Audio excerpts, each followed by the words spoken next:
Alright guys, it's part 3 of the Kydex videos, and today we're going to be cutting it and really just finishing it up and making it functional.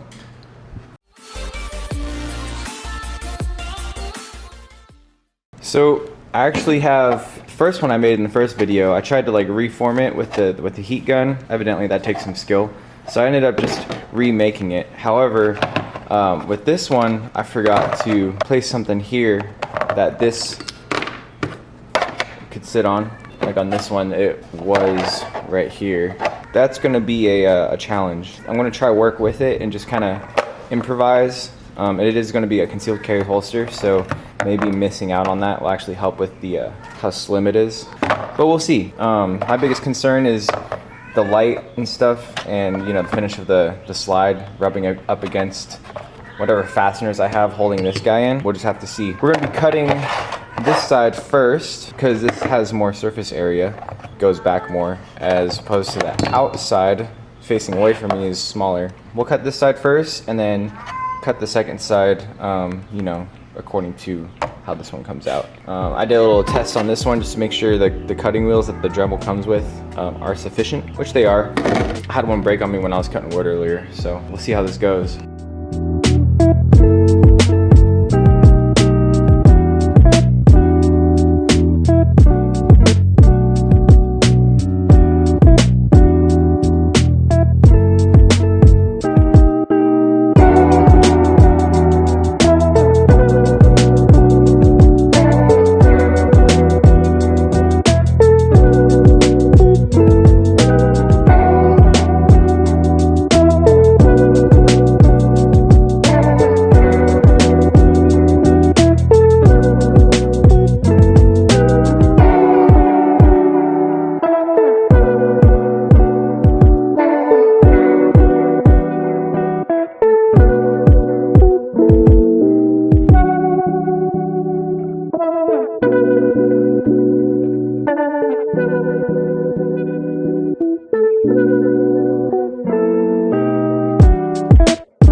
So my camera started dying near the end there, so you didn't really miss much. It's really just the finishing steps. So I kind of jumped around on the steps per the handbook, but it's for specific reasons. So my retention point was supposed to be at the bottom of the light right here. With, you know, the normal spacers like I have here, it wouldn't be retaining it at all, so I just went ahead and did an eyelet there. Back here I took a normal spacer. The idea behind those is you can adjust the retention. Having a full spacer in here would make it too wide, so I had to cut it up and improvise. Kind of just made do. As far as finishing goes, you have, you know, the edges here, which are pretty rough at first, and that's pretty self-explanatory. I just started out with a rougher grit, and then I just gradually went softer. The purple is, I think, can't remember. I think it's like 240 grit or something.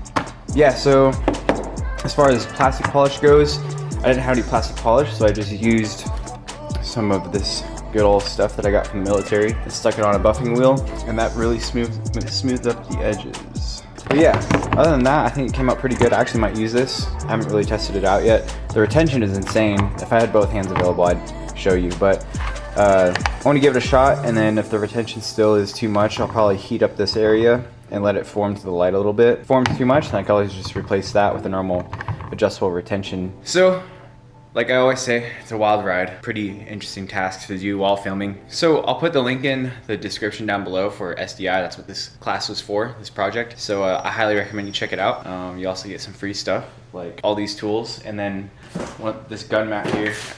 It's buried under a bunch of stuff, but I usually show that off. But yeah, so yeah, stay tuned for more SDI stuff. So as I always say, stay safe and stay strapped and stay safe.